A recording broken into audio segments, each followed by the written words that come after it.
Hello, good morning बेटा। कैसे हो आप सब? उम्मीद है अच्छे होंगे। ठीक है, तो अभी हम स्टार्ट कर रहे हैं 12th क्लास केमिस्ट्री। आपका चैप्टर पी ब्लॉक चल रहा है, उसमें हम 18th ग्रुप कर रहे हैं। ओके, सो आज का टॉपिक रहेगा chemical properties of group 18। Last video में मैंने आपको एटॉमिक और फिजिकल प्रॉपर्टीज के बारे में बताया था। ठीक है, तो बहुत ज्यादा नहीं है केमिकल प्रॉपर्टीज ग्रुप 18 की। क्यों नहीं है? बिकॉज रिएक्ट नहीं करते हैं। देखो, इनर्ट कहना तो ठीक नहीं है, क्योंकि सब के सब बिल्कुल ऐसे नहीं है कि कभी कोई कंपाउंड ही नहीं बनाते हैं, पर बहुत कम है। तो केमिकल प्रॉपर्टीज उतनी ज्यादा देखने को नहीं मिलेगी, because they have stable configuration. They follows NH2 MP6 outer electronic configuration. उनका जो ऑक्टेट है, हीलियम के केस में डुप्लेट और बाकी नोबल गैसेस के केस में जो ऑक्टेट है वो कंप्लीट है। ठीक है, तो टेंडेंसी नहीं है रिएक्ट करने की इतनी ज्यादा। हाई आयोनाइजेशन एंथैल्पी है। ठीक है भाई, मान लीजिए जैसे अगर मैं किसी बॉन्ड में इलेक्ट्रॉन लूज करवाने की कोशिश करूं उन एलिमेंट से, तो बहुत ज्यादा हाई सम ऑफ एनर्जी देना पड़ेगा आपको, तब जाके इलेक्ट्रॉन रिलीज करेंगे। तो उतनी एनर्जी प्रोवाइड करना आसान नहीं होता। मान लो कि इलेक्ट्रॉन लॉस करके किसी के साथ बॉन्ड बना रहे हो, so they have high positive electron gain enthalpy. बाकी जब हर केस में इलेक्ट्रॉन ऐड होता है तो रिलीज होती है एनर्जी। इनके केस में चाहे इलेक्ट्रॉन निकालना पड़े चाहे देना पड़े, आपको एनर्जी प्रोवाइड ही करनी पड़ेगी। ठीक है, और आयोनाइजेशन एंथैल्पी तो बहुत हाई है। ठीक है, यहां मैंने हाई क्यों लिखा है जबकि इतना बड़ा डाटा नहीं है? क्योंकि बाकी सबकी कंपैरिजन में जो रिलीज करते हैं उनके मुकाबले में इनकी पॉजिटिव है और ज्यादा है, तो उतना दोनों ही पॉसिबल चीजें नहीं हो पाती। So they are less reactive. Okay, they are noble gases that make fewer compounds, बहुत ज्यादा कंपाउंड नहीं बनाते हैं। ठीक है, पहले तो यही माना जाता था कि रिएक्ट ही नहीं करते। सब ये कहते थे कि भाई ये तो रिएक्ट ही नहीं करते, helium, neon, argon, krypton, xenon, इनके कोई कंपाउंड नहीं बन सकते because they do not react. But 1962 में एक ब्रेक थ्रू हुआ था। In 1962, there was a scientist known as Neil Bartlett. वो कुछ अलग एक्सपेरिमेंट कर रहे थे। उनके पास एक कंपाउंड था दैट इज प्लेटिनियम हेक्साफ्लोराइड, जो कि एक बहुत स्ट्रॉन्ग ऑक्सीडाइजिंग एजेंट था।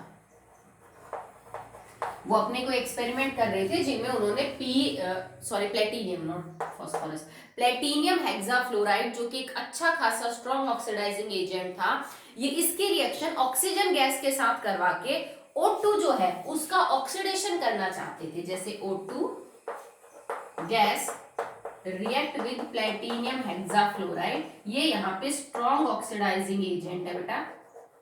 ठीक है, और रिएक्शन क्या हुई कि O2 जो है उसने PTF6 के साथ एक कोऑर्डिनेशन कंपाउंड बना लिया, like O2 positive and PTF6 negative. जैसे कॉम्प्लेक्स होते हैं ना, जिनको हम कॉम्प्लेक्स या कोऑर्डिनेशन कंपाउंड बोलते हैं, उस टाइप का एक कंपाउंड बन गया। हुआ क्या, यहाँ पे O2 के ऊपर 0 चार्ज था और यहाँ पे हमने इसके ऊपर पॉजिटिव लगा रखा है, इसके बैलेंस करने के लिए वहां पे नेगेटिव लगाया हुआ है। इसका मतलब आपका ऑक्सीजन 0 से +1 में कन्वर्ट हो गया, इसका ऑक्सीडेशन हुआ।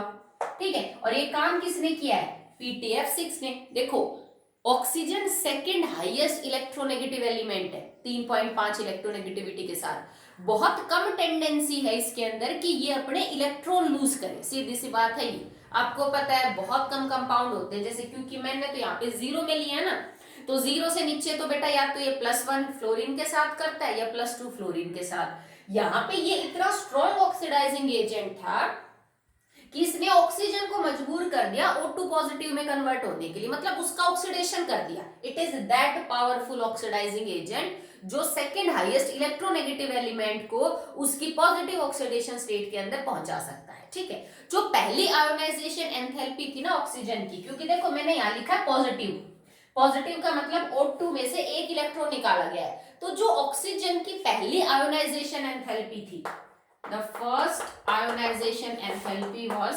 1170 किलोजूल पर मोल। मतलब अगर मैंने ये एक इलेक्ट्रॉन निकाला तो ऑब्वियस सी बात है कि मैंने 1170 किलोजूल एनर्जी प्रोवाइड की होगी O2 को, तब जाके एक इलेक्ट्रॉन क्या निकला है बेटा? बाहर निकला है। जो जिनॉन की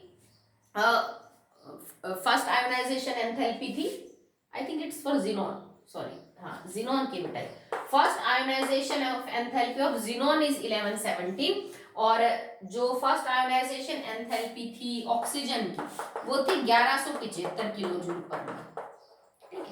मतलब उसने नोटिस किया कि जब प्लेटिनियम हेक्साफ्लोराइड जितना स्ट्रॉन्ग ऑक्सीडाइजिंग एजेंट ऑक्सीजन को भी ऑक्सीडाइज कर सकता है, जिसकी पहली आयोनाइजेशन एंथैल्पी 1175 किलो जूल पर मोल है, तो उसने नोटिस किया कि जिनॉन की भी फर्स्ट इतनी है जबकि 5 किलो जूल कम ही है। जो जिनॉन है ना, जिनॉन के अंदर से एक इलेक्ट्रॉन निकाल के जिनॉन को पॉजिटिव वन में कन्वर्ट करने के लिए एनर्जी जो चाहिए वो 1170 किलो जूल पर मोल है, जबकि ऑक्सीजन के लिए तो ये 1175 थी।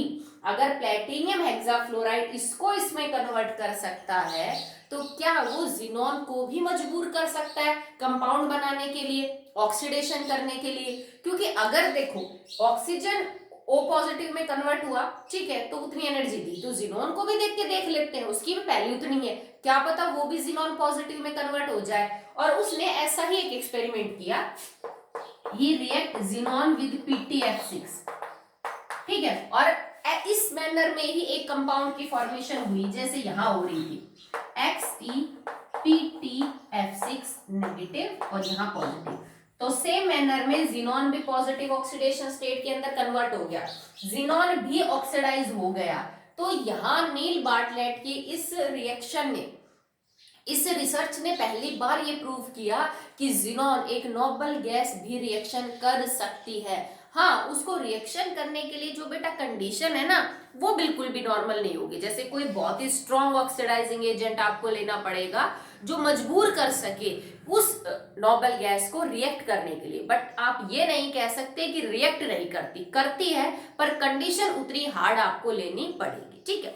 उसके बाद जिनॉन के बारे में तो पता चल ही गया कि भाई जो जिनॉन है वो रिएक्शन करती है। ये तो एक मतलब सिर्फ इनिशिएशन था, एक बार पता चल गया फिर जिनॉन के कंपाउंड्स को पढ़ना शुरू कर दिया गया।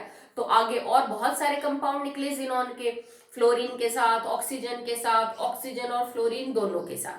फिर क्रिप्टॉन का भी एक कंपाउंड देखने को मिला, जो क्रिप्टॉन था उसका फ्लोराइड मिल गया KrF2।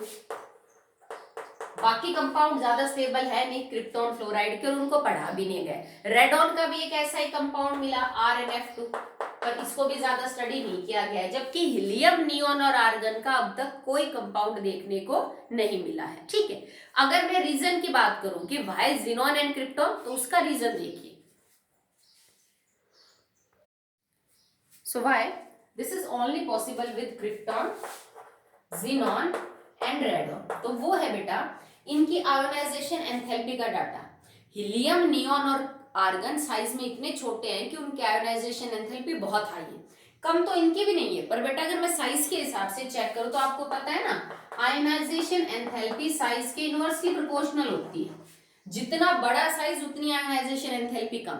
तो नोबल गैसेस के अंदर रेडॉन तो चलो रेडियो एक्टिव है, तो जिनॉन ही है जिसकी सबसे कम मिलेगी आयोनाइजेशन एंथैल्पी आपको, बाकी सबकी तो बहुत हाई मिलेगी, ठीक है, क्योंकि उनका साइज क्या है, छोटा है। तो जिनॉन और क्रिप्टॉन इसलिए कंपाउंड बना रहे हैं, जिनॉन ज्यादा बनाता है बेटा, क्रिप्टॉन का तो एक ही है जिसको थोड़ा पढ़ा गया है, क्योंकि जिनॉन अपने ग्रुप में सबसे बड़ा है और उसकी आयोनाइजेशन एंथैल्पी सबसे कम है। तो आप फिर भी उसको कन्वर्ट कर सकते हो। अब यही चीज तुम्हें मान लो आर्गन के लिए करनी पड़े, आर्गन से तुम्हें आर्गन के फ्लोराइड बनानी पड़े, तो आर्गन का साइज छोटा है, तुम्हें 1150 से भी कहीं ज्यादा एनर्जी देनी पड़ेगी तब जाके वो रिएक्शन करेगा, and that is not easily available, इतना अमाउंट जो एनर्जी का होता है वो। ओके, तो इस चैप्टर में हम जिनॉन के कंपाउंड्स पढ़ेंगे, मोस्ट मोस्ट मोस्ट इंपॉर्टेंट है। स्ट्रक्चर, हाइब्रिडाइजेशन, ज्योमेट्री, बना के देख लिया तुमसे स्ट्रक्चर, सब कुछ इंपॉर्टेंट है इसमें। मैंने बोला था हार्डली 3 या 4 ही पेज है बस इस ग्रुप में, ज्यादा नहीं है काम, ठीक है, क्योंकि ऑब्वियस सी बात है बेटा रिएक्शन कम करते हैं तो कम ही पढ़ा गया इनके बारे में, पर जो है वो बहुत इंपॉर्टेंट है। ओके, तो कौन कौन से कंपाउंड बनाता है जिनॉन? जिनॉन फ्लोराइड्स बनाता है, जिनॉन ऑक्साइड्स बनाता है और जिनॉन ऑक्सीफ्लोराइड्स बनाता है, ठीक है। 3 टाइप के मेजर कंपाउंड बनाएगा जिनको हम पढ़ेंगे। जिनॉन जब फ्लोरीन के साथ रिएक्शन करेगा तो it will form fluoride, oxygen के साथ रिएक्शन करेगा तो फॉर्म ऑक्साइड, और जब वो ऑक्सीजन और फ्लोरीन दोनों के साथ मिलके कंपाउंड बनाएगा तो हम उनको बोलेंगे ऑक्सीफ्लोराइड्स, ठीक है। बनते कैसे हैं, केमिकल रिएक्शन क्या है, वो मैं आपको कल की वीडियो में समझाऊंगी। आज हम इनके स्ट्रक्चर को डिस्कस करेंगे, ठीक है, कि कौन कौन से होते हैं कंपाउंड और एक्चुअली में इनके स्ट्रक्चर जो है वो क्या क्या है। तो फ्लोराइड्स होती है बेटा 3 टाइप की, कौन कौन सी, XeF2, XeF4 और XeF6। Difluoride, tetrafluoride and it is hexafluoride, ठीक है। अगर आप ऑक्साइड की बात करें तो ऑक्साइड बेटा टोटल होती है इसके अंदर 2, that is XeO3 and XeO4, XeO3 and XeO4। तो 2 है ऑक्साइड, 3 है आपके पास फ्लोराइड। और जो ऑक्सीफ्लोराइड है वो 4 के आसपास आपको देखने को मिल जाएंगे, जैसे XeOF6, XeOF6, XeOF4, ठीक है। ये कैसे बनती हैं, फॉर्मूला कहां से निकल के है वो हम आगे जाके पढ़ेंगे। XeO2F2, इनमें सिर्फ नंबर बदल जाएगा, बाकी एलिमेंट वही 3 रहेंगे, जीनॉन, ऑक्सीजन एंड फ्लोरीन, ठीक है। XeO2F4, इस तरह के जो कंपाउंड है वो आपको देखने को मिले, ठीक है। तो एग्जामिनर क्वेश्चन कैसे पूछेगा, एग्जामिनर आपको दे देगा कि जीनॉन हेक्साफ्लोराइड क्या है, हाइब्रिडाइजेशन बताओ क्या है, उसकी ज्योमेट्री बताओ क्या है, उसकी शेप का नाम क्या है, उसकी ज्योमेट्री ड्रॉ करके दिखाओ, ठीक है। तो अब हम वो टॉपिक कर रहे हैं जिन पे हम शेप, हाइब्रिडाइजेशन, ज्योमेट्री डिस्कस करेंगे। तो चलिए स्टार्ट करते हैं विद द XeF2। तो बेटा हाइब्रिडाइजेशन निकालने के लिए वही फॉर्मूला यूज करेंगे जो हम +1 से करते आ रहे हैं, that is number of hybrid orbital. अगर आप हाइब्रिड ऑर्बिटल का नंबर निकाल पा रहे हैं तो उससे आप आराम से हाइब्रिडाइजेशन, ज्योमेट्री सब प्रिडिक्ट कर सकते हैं। फिर उनमें से अगर लॉन पेयर कैरी कर रहे हैं आपके सेंट्रल एटम तो जाहिर सी बात है शेप अलग हो जाएगी, नहीं तो ज्योमेट्री और शेप एक। तो सबसे पहले XeF2, तो XeF2 में हाफ, सेंट्रल एटम मेरा xenon, valence electron 8, monovalent atom 2, 10/2, 5 hybrid orbital. और हाइब्रिड ऑर्बिटल अगर 5 हो तो हाइब्रिडाइजेशन होती है sp3d। ये चीज मैं कई बार करवा चुकी हूं तो आप समझते हो इस चीज को, ठीक है।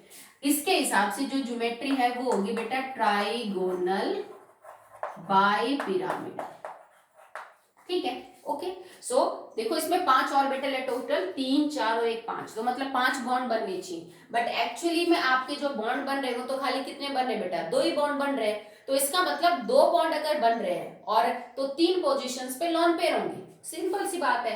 क्योंकि सिनॉन के वैलेंस इलेक्ट्रॉन है 8, इसने फ्लोरीन के साथ बॉन्ड बना रखे हैं 2, फ्लोरीन डबल तो बनाएगा नहीं क्योंकि उसको तो एक ही चाहिए ऑक्टेट के लिए।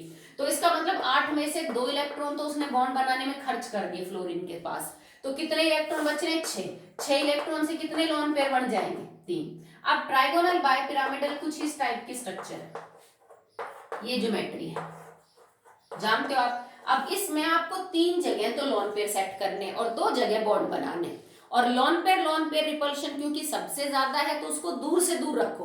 तो देखो बेटा ये एंगल 120 के और ये एंगल है 90 के, तो मैं 120 के ऊपर रखूंगी 3 लॉन पेयर को, ठीक है। तो एक लॉन पेयर आप यहाँ बना दो, एक यहाँ बना दो, एक यहाँ बना दो, बॉन्ड यू बना दो, ठीक है। तो ये स्ट्रक्चर होगा जीनॉन का, जीनॉन डाइफ्लोराइड में एक एफ इधर, एक एफ इधर, एक लॉन पेयर इधर, एक लॉन पेयर इधर और एक लॉन पेयर इधर।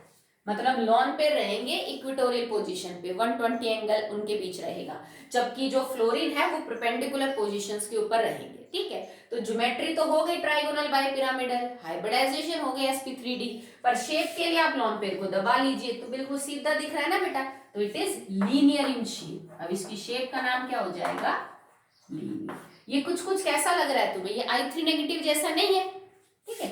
It seems like to be I3 negative. उसमें भी हाइब्रिडाइजेशन sp3d थी और ज्योमेट्री का नाम क्या था, सॉरी शेप का नाम लीनियर था और लॉन पेयर टोटल कितने थे, 3। तो इसकी शेप बिल्कुल I3 नेगेटिव जैसी ही होगी। ओके चलिए नेक्स्ट करते हैं अबाउट XeF4। XeF4 में हाफ, वैलेंस इलेक्ट्रॉन 8, 8 प्लस में 4, 12, 12/2 6, मतलब हाइब्रिड ऑर्बिटल 6 है तुम्हारे। अब 6 हाइब्रिड ऑर्बिटल से जो ज्योमेट्री निकल के आती है हाइब्रिडाइजेशन वो है sp3d2। sp3d2 से geometry will be octahedral. Okay now check whether lone pair is present और नॉट। तो जिनोन के वैलेंस इलेक्ट्रॉन 8, फ्लोरीन के साथ बॉन्ड बनाए 4, मतलब 4 इलेक्ट्रॉन खर्च हो चुके हैं, 4 बचे हुए हैं। तो 4 से कितने लोन पेयर बने? 2 लोन पेयर। तो it carries 2 lone pair. Okay, तो अब सबसे पहले हमें ऑक्टाहेड्रल जो ज्योमेट्री है वो ड्रॉ करनी है। फिर ये चेक करना है कि उस ऑक्टाहेड्रल ज्योमेट्री के अंदर कहां पे लोन पेयर लगाएं हम और कहां पे हम बॉन्ड पेयर बनाएं। ठीक है, सो ऑक्टाहेड्रल कुछ ऐसी होती है, all angle are of 90 degree. ठीक है, तो आपको 4 बॉन्ड और 2 लोन पेयर बनाने, तो बेटा परपेंडिकुलर वाली पोजीशंस पे लोन पेयर बना दीजिए, ये आपके बॉन्ड रह जाएंगे। ठीक है, तो जिनोन, एक फ्लोरीन इधर, एक फ्लोरीन इधर, एक इधर, एक इधर, एक लोन पेयर इधर और एक लोन पेयर इधर। तो हाइब्रिडाइजेशन तो आपने बता ही दी, sp3d2। ज्योमेट्री का नाम पता है, ऑक्टाहेड्रल। अब शेप देखिए, तो शेप के लिए आप लोन पेयर को दबा लीजिए, तो बेटा ये स्क्वायर एकदम और कुछ नहीं है, तो इसकी शेप का नाम है स्क्वायर प्लेनर। शेप का नाम हो जाएगा स्क्वायर प्लेनर। अब ये किस जैसा है? ये है ICl4 नेगेटिव जैसा। इंटर हैलोजन कंपाउंड में हमने ICl4 नेगेटिव का बनाया था ना, तो उसमें बिल्कुल ऐसी शेप आ रही थी। 2 लोन पेयर यहाँ थे और इसको हम बोलेंगे दैट इज स्क्वायर प्लेनर। ठीक है, तो 2 हो चुके हैं। चलिए तीसरे पे चलिए। ये बेटा शेप का ना तो कोई रूल होता नहीं है, वो तो आपको बना के देखनी पड़ेगी, आपको समझ आ जाएगा। पर हाँ, हाइब्रिडाइजेशन ज्योमेट्री के लिए रूल है, फॉर्मूला है, वो आप जानते हो। तो शेप तो बना के देख लो कि लोन पेयर को हम कहाँ पे लगाएं ताकि रिपल्शन कम हो, वो तो बेटा सेट करके देखना पड़ेगा, तब जाके आप शेप का नाम बता सकते हो। थर्ड देखिए, XeF6।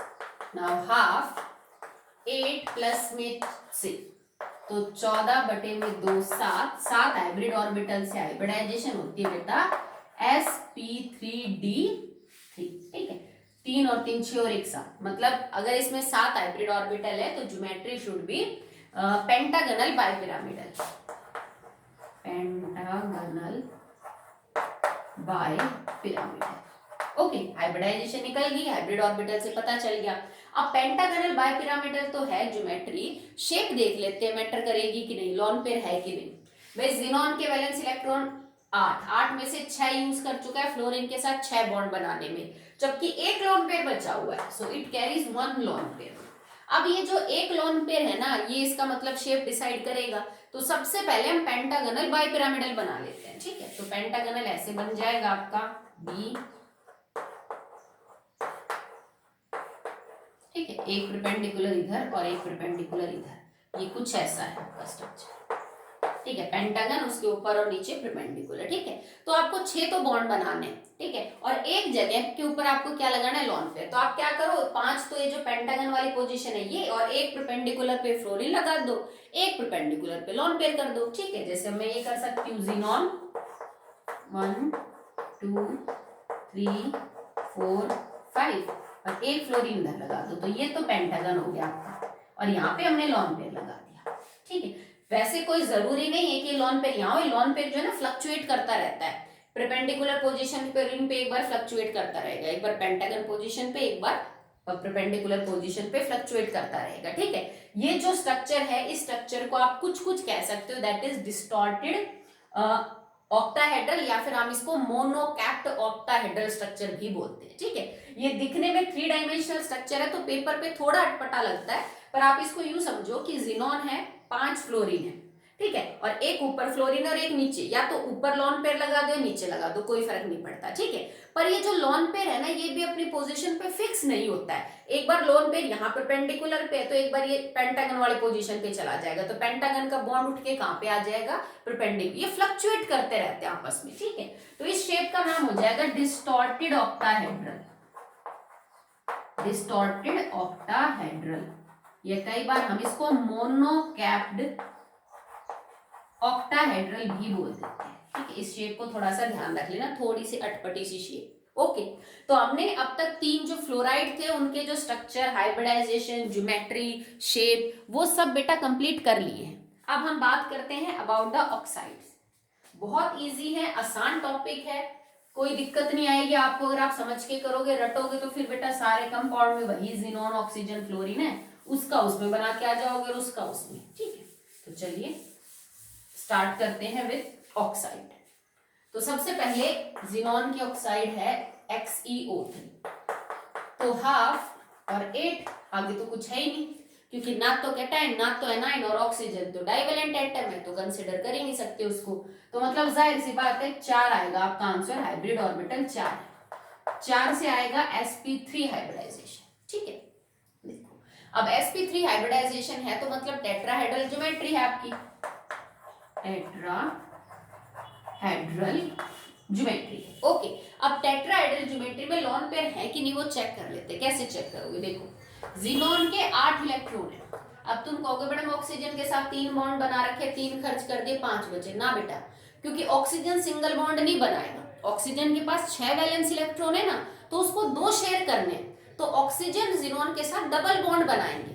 तो अगर जिनोन को 3 डबल बॉन्ड बनाने हैं तो उसको टोटल कितने खर्च करने पड़ेंगे बेटा? 6 इलेक्ट्रॉन, क्योंकि आपको पता है जब बॉन्ड डबल होता है तो इस एलिमेंट के भी 2 और इसके भी 2 खर्च होते हैं। तो जिनोन को हर एक ऑक्सीजन के साथ 3 ऑक्सीजन के साथ टोटल 6 इलेक्ट्रॉन खर्च करने पड़ेंगे। तो 8 में से अगर ये 6 इलेक्ट्रॉन खर्च कर चुका बॉन्ड बनाने में, तो इसके पास अभी सिर्फ 2 इलेक्ट्रॉन है, और 2 इलेक्ट्रॉन का मतलब है क्या है? एक लोन पेयर, तो इट कैरीज 1 लोन पेयर। अब मैं टेट्राहेड्रल शेप बनाती हूँ, ठीक है, A B B B and B, this is like tetrahedral shape. Okay, अब टेट्राहेड्रल में सारी पोजीशन बराबर बराबर होती है, तुम कहीं भी लगा दो कोई फर्क ही नहीं पड़ता, ठीक है। जैसे मान लो आपने यहाँ पे लोन पेयर लगा दिया, तो अब ये शेप कुछ ही हो जाएगी जिनॉन की। Xenon doubly bonded oxygen, doubly bonded oxygen, doubly bonded oxygen और एक लोन पेयर, ठीक है। तो इस शेप का नाम ध्यान आ रहा है? अमोनिया जैसी नहीं है, हाइब्रिडाइजेशन उसकी भी sp3 है, 3 हाइड्रोजन के साथ बॉन्ड है, एक लोन पेयर है, तो इसकी शेप बिल्कुल अमोनिया जैसी है। तो क्या नाम हो जाएगा? Pyramidal shape. It is pyramidal shape, ठीक है। क्लियर है? समझ आया आपको? चलिए नेक्स्ट बात करते हैं अबाउट XeO3। तो बेटा XeO3 की हाइब्रिडाइजेशन O4 की भी यही रहेगी। क्यों रहेगी? क्योंकि ऑक्सीजन को यहाँ 4 करने से कुछ बदलेगा ही नहीं, ऑक्सीजन का तो नंबर काउंट हो ही नहीं रहा, फॉर्मूले में तो मोनोवेलेंट एटम है, ठीक है। तो मतलब हाइब्रिडाइजेशन उसकी भी sp3 ही रहेगी, XeO4 की भी same. XeO4 will be sp3 hybridise, वही टेट्राहेड्रल ज्योमेट्री होगी। पर फर्क क्या है? अब जिनोन ने 4 बॉन्ड बना रखे हैं ऑक्सीजन के साथ, और चारों डबल है, मतलब अपने 8 के 8 इलेक्ट्रॉन खर्च कर चुका। अब कोई लोन पेयर नहीं है, बस इतना फर्क है। It contains no lone pair. तो क्या ज्योमेट्री हो जाएगी अब इसकी? Xenon doubly bonded oxygen, doubly bonded oxygen, doubly bonded oxygen and doubly bonded oxygen. तो ये नॉर्मल टेट्राहेड्रल स्ट्रक्चर है जिसमें कोई भी लोन पेयर नहीं है, ठीक है। तो अब तक हमने ये शायद आपका 5वां स्ट्रक्चर है, ठीक है। हर फ्लोराइड के अंदर लोन पेयर था, जिनॉन की तीनों फ्लोराइड में, जिनॉन की ट्राईऑक्साइड में लोन पेयर था, पर टेट्राऑक्साइड के अंदर कोई भी लोन पेयर नहीं है। हर ऑक्सीजन ने जिनॉन के साथ क्या बना रखा है? डबल बॉन्ड बना रखा है। तो इसने अपने 8 के 8 इलेक्ट्रॉन जो है बेटा वो क्या कर लिए? यूज कर लिए, ठीक। चलिए आगे स्ट्रक्चर देखते हैं ऑक्सीफ्लोराइड्स की। So now oxyfluorides. तो पहली ऑक्सीफ्लोराइड आपके पास फॉर्मूला है ये XeOF2। मैं आज स्ट्रक्चर इसलिए करवा रही हूँ क्योंकि स्ट्रक्चर वाला जो टॉपिक है आज कवर हो जाएगा। जो केमिकल प्रॉपर्टीज वाला टॉपिक है वो थोड़ा लेंथी है, तो फिर वो वीडियो जो है वो बेटा बीच में बहुत बड़ी हो जाती है, मेरे को बीच में रोकनी पड़ती है, दैट्स व्हाई, ठीक है। तो देखो अब इसमें क्या है, अगर आप फॉर्मूला निकाले तो हाफ वैलेंस इलेक्ट्रॉन 8, ऑक्सीजन को तो कंसिडर करना ही नहीं है, 8 + 2 10, 10/2 5, मतलब 5 हाइब्रिड ऑर्बिटल। तो 5 हाइब्रिड ऑर्बिटल से हाइब्रिडाइजेशन होगी sp3d। sp3d से ज्योमेट्री होगी ट्राइगोनल बाय पिरामिडल। क्लियर है? अब चलो बना के देखते हैं, पर पहले लोन पेयर चेक कर लो है कि नहीं। जिनॉन के 8 इलेक्ट्रॉन, 8 में से 2 खर्च कर दिए फ्लोरीन के साथ 2 बॉन्ड बनाने में, और 2 खर्च कर दिए ऑक्सीजन के साथ एक डबल बनाने में, तो मतलब 4 इलेक्ट्रॉन खर्च, बचे 4, तो इट कैरीज 2 लोन पेयर, ठीक है। तो आपकी शेप कुछ यूं होती है ना, जैसे मान लीजिए ए हो trigonal bipyramidal, B B and B, it is B and B, okay. अब आपको करना क्या है कि आपको 2 लोन पेयर सेट करने और 3 बॉन्ड बनाने। भाई 3 बॉन्ड्स में से एक तो डबली बॉन्डेड ऑक्सीजन है और 2 फ्लोरीन है, तो लोन पेयर आप कहाँ रखोगे बेटा? लोन पेयर इक्विटोरियल पोजीशन पे रखे जाएंगे, सीधी सी बात है, क्योंकि एक्सियल पे एंगल कम है, इक्विटोरियल पे 120 का है। तो आप क्या करोगे, इनमें से दो पोजीशन इक्विटोरियल, सारे इक्विटोरियल बराबर होते हैं, किसी भी दो पे लॉन पेयर लगा दो। जैसे मैंने लिखा जीनॉन, एक इस पे लॉन पेयर लगा दिया मैंने, एक इस पे लॉन पेयर लगा दिया। यहाँ डबली बॉन्डेड ऑक्सीजन लगा दो, यहाँ ऊपर फ्लोरीन लगा दो और यहाँ ऊपर फ्लोरीन लगा दो। ठीक है, अब ये दो पोजीशन लॉन पेयर में ऑक्यूपाई कर ली, बाकी आपने बॉन्ड बना दिए। तो ज्योमेट्री, हाइब्रिडाइजेशन वो सब तो आपने देख ही लिया। अगर मुझे शेप बनानी है तो मैं लॉन पेयर को दबा लेती हूँ। ठीक है, तो लॉन पेयर को दबाने के बाद ये कुछ कुछ यू लग रहा है ना, तो इसकी शेप का नाम हो जाएगा, it is T shape. Okay, so it is called as T shape. माना कि इतना स्ट्रेट तो नहीं होगा, ये जो फ्लोरीन आपको इतने सीधे नजर आ रहे हैं, ये थोड़े फ्लोरीन पीछे की तरफ मिलेंगे, सेम एज ClF3, क्योंकि लॉन पेयर बॉन्ड पेयर को पुश करेगा, तो फ्लोरीन थोड़े पीछे की तरफ जो है वो रहेंगे। क्लियर अब आपको? चलिए नेक्स्ट देखो, half 8 + 4 12, 12/2 that is 6 hybrid orbital, क्योंकि ऑक्सीजन काउंट करेंगे नहीं। 6 हाइब्रिड ऑर्बिटल से हाइब्रिडाइजेशन है sp3d2, ज्योमेट्री है octahedral. Let us check whether lone pair is present और नॉट। तो 8 में से 4 इलेक्ट्रॉन खर्च कर चुका फ्लोरीन के साथ बॉन्ड बनाने में, 2 खर्च कर चुका ऑक्सीजन के साथ डबल बनाने में, मतलब 6 खर्च हो चुके हैं, 1 बचा हुआ है। So it carries 1 lone pair. ठीक है, तो अभी भी इसके पास 1 लॉन पेयर बचा हुआ है और 5 इसने बॉन्ड बना रखे हैं। 5 बॉन्ड में से 4 फ्लोरीन के साथ बना रखे और 1 डबली बॉन्डेड ऑक्सीजन है। तो देखो होता कैसे है, आपकी ऑक्टाहेड्रल स्ट्रक्चर यूं है, स्क्वायर के 4 कॉर्नर्स पे 4, फिर एक परपेंडिकुलर ऊपर और एक नीचे। ठीक है, आप करना क्या है आपको कि 4 बॉन्ड बनाने फ्लोरीन के, तो 4 ये स्क्वायर वाली जगह पे आप बना दीजिए 4 फ्लोरीन, बीच में आपका है जीरो। ठीक, अब 2 परपेंडिकुलर पोजीशन है, एक पे डबल बॉन्ड ऑक्सीजन लगा दो, एक पे लॉन पेयर, ऊपर लगाओ नीचे लगाओ लॉन पेयर, कोई फर्क नहीं पड़ता। जैसे मान लो आपने यहाँ लॉन पेयर लगा दिया और यहाँ हो गया आपका डबली बॉन्डेड ऑक्सीजन। तो इस टाइप का जो स्ट्रक्चर है वो आपको देखने को मिलेगा और इसको हम क्या बोलेंगे, it is known as square pyramidal. इसकी शेप का नाम है, इट इज स्क्वायर पिरामिड। क्योंकि देखो अगर तुम इसको दबा लोगे तो एक्चुअली में यूं दिखता है ना, एक स्क्वायर और उसके ऊपर एक परपेंडिकुलर, तो स्क्वायर पिरामिडल। अगर दोनों साइड होते then it is like bipyramidal बोलते हैं, जैसे ट्राइगोनल बाय पिरामिडल, अगर ऊपर नीचे दोनों साइड में परपेंडिकुलर हो। इसमें एक साइड में लॉन पेयर है तो शेप में तो लॉन पेयर को काउंट करते नहीं है, सो इट इज स्क्वायर पिरामिडल बोलेंगे। ठीक है, शेप के नाम आप याद कर लीजिए बेटा। चलिए लास्ट कर रहे हैं अब हम, दैट इज XeO2F2। इसमें उसके बाद 3-4 और बचेंगे आपके। देखो फॉर्मूला यूज करें तो हाफ, इसका कर रहे हैं बेटा, हाफ 8 प्लस में 2, क्योंकि ऑक्सीजन को काउंट करना नहीं है, 10/2 5 हाइब्रिड ऑर्बिटल से हाइब्रिडाइजेशन है sp3d, और sp3d से ज्योमेट्री है ट्राइगोनल बाय पिरामिडल। ठीक है, अब बॉन्ड देखो, जीनॉन ने 2 तो फ्लोरीन के साथ बनाए तो 2 इलेक्ट्रॉन खर्च किए, ऑक्सीजन के साथ 2 डबल बनाए तो 4 खर्च किए, 4 और 2 टोटल 6 खर्च कर चुका है, 1 इलेक्ट्रॉन 1 लॉन पेयर है, so it carries 1 lone pair. अब ट्राइगोनल बाय पिरामिडल कुछ ऐसा है। ठीक है, अब आपको करना क्या है बेटा कि आपको टोटल 4 बॉन्ड बनाने, जिसमें से 2 तो आपको फ्लोरीन के साथ बनाने हैं, 2 ऑक्सीजन के साथ बनाने और 1 लॉन पेयर। तो लॉन पेयर बेटा इस ज्योमेट्री में तो इक्वेटोरियल पोजीशन पे ही आएगा, एंगल बड़ा करने के लिए, रिपल्शन कम करने के लिए। तो आप क्या करो कि इसको यू ड्रॉ करो, जीनॉन। ठीक है, ये आपने लॉन पेयर बना दिया, एक बॉन्ड इधर बनाना है, एक बॉन्ड इधर बनाना है, एक बॉन्ड इधर और एक बॉन्ड आपको क्या बनाना है इधर, मतलब लॉन पेयर आपने इक्वेटोरियल पोजीशन पे रख दिया। अब ये बना दीजिए आप इधर फ्लोरीन, डबली बॉन्डेड ऑक्सीजन और डबली बॉन्डेड ऑक्सीजन। ठीक है, डबली बॉन्डेड, 1 सेकेंड, नहीं इसको नहीं, ऐसे नहीं बैठा, ये यूं बनेगा, xenon carries lone pair fluorine Dabali bonded oxygen and doubly bonded oxygen. ठीक है, तो इस तरह का आपका स्ट्रक्चर बनेगा। अगर आप इस स्ट्रक्चर को कंपेयर करो तो ये SF4 जैसा कुछ है, SF4 जिसमें एक लॉन पेयर और 4 बॉन्ड है, तो शेप का नाम हो जाएगा सीसॉ शेप। ठीक है, sp3d के अंदर lone pair maximum positions equatorial occupy करेगा। बेटा इस बात से कोई फर्क नहीं पड़ता कि वो ये इक्वेटोरियल है कि ये की है, वो सब के बराबर ही है। तुम इसको यहाँ लगा दो तो भी ये वैसा चीज, देखो अगर जैसे मैंने यहाँ लॉन पेयर हटाया, इसको यहाँ लगा दूं मैं, ठीक है, तो भी ये सीशॉ शेप ही बनेगा, ठीक है। तो वो तो बोर्ड पे बेशक से तुम्हें लग भी सकता है कि शायद वैसा नहीं बन रहा, पर तीनों इक्वेटोरियल पोजीशन बराबर है तो किसी को भी हटा दो वैसी शेप निकल के आएगी। तो 5 hybrid orbital, trigonal bipyramidal geometry, shape का नाम सीसॉ है, ठीक है, और ये SF4 से जो है वो रिजेंबल करता है, ठीक है। चलिए आगे देखिए।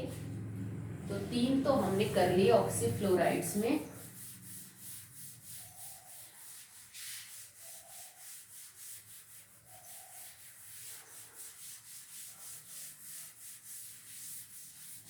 नेक्स्ट आपके पास बचा हुआ है XeO3F2। XeO3F2 हाफ 8 + 2 वही बेटा 10/2, 5 हाइब्रिड ऑर्बिटल। ऑक्सीजन को तो काउंट करना नहीं। अब देखो इलेक्ट्रॉन कितने खर्च किए, 8 थे, 3 बॉन्ड बनाने में 3 दूनी 6 क्योंकि डबल बॉन्ड बना रहा है, और 2 यहाँ खर्च कर दी 8, मतलब इस स्ट्रक्चर में कोई लॉन पेयर नहीं है, 8 के 8 इलेक्ट्रॉन खर्च हो चुके हैं। तो आपको करना क्या है, सीधा ट्राइगोनल बाइपिरामिडल ज्योमेट्री बनानी है। तो देखो जीनॉन, अब 3 किसको लगाओगे, जो 3 एक जैसे दिख रहे हैं, तो डबली bonded oxygen, doubly bonded oxygen, doubly bonded oxygen, एक फ्लोरीन ऊपर एक फ्लोरीन नीचे, इसमें कोई लॉन पेयर है ही नहीं, तो शेप का कोई मतलब ही नहीं निकल के आता, जो ज्योमेट्री है वही शेप हो जाएगी, that is trigonal bipyramid. Okay, next है लास्ट वन, XeO2F4, ठीक है। इसके अंदर अगर आप बात करो about the number of hybrid orbital, तो कितने हो जाएंगे, 8 और 4 12, 12/2 6 हाइब्रिड ऑर्बिटल आएंगे, मतलब ज्योमेट्री है ऑक्टाहेड्रल। पर इस पे चेक कर लेते हैं लॉन पेयर है कि नहीं। तो देखो बेटा 8 इलेक्ट्रॉन थे, 4 तो यहाँ खर्च कर दिए और 4 यहाँ कर दिए क्योंकि 2 ऑक्सीजन के साथ डबल, तो मतलब 8 के 8 इलेक्ट्रॉन खर्च है उसके, इसमें भी कोई लॉन पेयर नहीं, it carries no lone pair, ना इसके अंदर कोई लॉन पेयर था, ना XeO4 के अंदर कोई लॉन पेयर था। तो कुछ एक है कंपाउंड जिनोन के जिनमें लॉन पेयर नहीं है, तो फिर वहां पे शेप का जो झंझट है ना बेटा वो सारा खत्म हो जाता है, ठीक है। अब इसको चेक करो, अब ऑक्टाहेड्रल ज्योमेट्री है, ये 4 बॉन्ड एक जैसे हैं, ये 2 एक जैसे हैं, तो 4 बॉन्ड तो आप स्क्वायर के 4 कॉर्नर्स पे बना दीजिए, परपेंडिकुलर ऊपर और नीचे, तो it will like this, xenon, fluorine, fluorine, fluorine, fluorine, Dabali bonded oxygen and doubly bonded oxygen. तो ये इसका ऑक्टाहेड्रल जो स्ट्रक्चर है वो हो जाएगा, ठीक है। तो आज हमारा जो स्ट्रक्चर वाइज काम है वो खत्म होता है। जीनॉन के जितने भी इंटर हेलोजन कंपाउंड हो, नोबल गैसेस के जितने भी कंपाउंड हो, सबकी हाइब्रिडाइजेशन इस ये जो हम हाइब्रिड ऑर्बिटल का फॉर्मूला निकालते हैं इससे सीधी निकल जाएगी, कभी कोई एक्सेप्शन नहीं आएगा आपका, ठीक है। इससे निकालो, उसके बाद हाइब्रिडाइजेशन से ज्योमेट्री पता कर लो, सीधा ज्योमेट्री पता करने के बाद ये चेक करो क्या जीनॉन ने अपने 8 वैलेंस इलेक्ट्रॉन यूज कर लिए बॉन्ड बनाने में। भाई ऑक्सीजन के साथ डबल बनाएगा, फ्लोरीन के साथ सिंगल बनाएगा, नंबर से पता कर लोगे। लॉन पेयर बचता है तो लॉन पेयर को इस पोजीशन पे लगाना कि बॉन्ड पेयर और लॉन पेयर में रिपल्शन कम से कम हो, अब वो तुम्हें देखना पड़ेगा, सिंपल सी बात है, ठीक है। उससे तुम्हें शेप के बारे में पता चल जाएगा। तो सिर्फ इस आधे घंटे के टॉपिक के ऊपर बहुत सारे क्वेश्चन बनते हैं, आप देखोगे तो नीट और IIT में बहुत क्वेश्चन पूछे गए हैं, hybridisation, geometry, shape, bond angle, इन सब से पूछ लेंगे कि जो XeF2 है वो किस जैसा है शेप में, नीचे I3 नेगेटिव का शेप एग्जांपल दे देंगे, तो आपको जैसे अब दोनों का पता होना चाहिए, I3 नेगेटिव भी कैसा है और XeF2 भी, वो एक ही क्वेश्चन में तुम्हारी 2 चीज चेक कर लेगा, क्या आपको I3 नेगेटिव के बारे में पता है, क्या आपको XeF2 के बारे में पता है, ठीक है। तो बहुत सारे कंपाउंड ऐसे हैं, जैसे अभी हम एक सीसो शेप बना रहे थे XeO2F2, वो SF4 जैसा था, तो आपसे वहां से रिलेट करवा लेंगे कि कौन सा ऐसा पेयर है जिन दोनों की हाइब्रिडाइजेशन, ज्योमेट्री और शेप का नाम सेम है। अब एक ऑप्शन दे दिया XeO2F2 और एक दे दिया SF4, तो आपको दोनों सॉल्व करने आने चाहिए, तब आप उसको टिक कर सकते हो कि दोनों की जो है वो क्या हो रही है, मैच हो रही है, ठीक है। तो most most most important topic है, बहुत अच्छे से करना, अच्छे से ड्रॉ करना सारी जो शेप्स हैं वो, ठीक है। तो दैट्स ऑल फॉर टुडे बेटा। और जिस बच्चे ने नोटबुक नहीं भेजी है चेक करने के लिए, प्लीज आज कन्फर्मली शाम को 7 बजे तक अपनी नोटबुक आप भेज दीजिए। ओके।